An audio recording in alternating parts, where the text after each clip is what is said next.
We travel all across the country because we believe that all of you are born to be great leaders.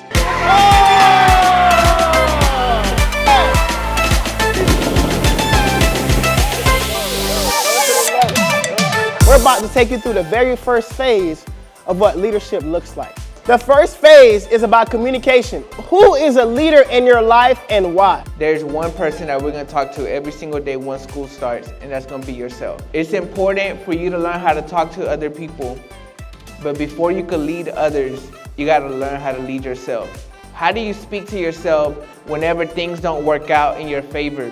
How do you speak to yourself when people are telling you you're dreaming too big, you should dream a little bit smaller? Communication is one part of being a great leader. But now we move on to phase two.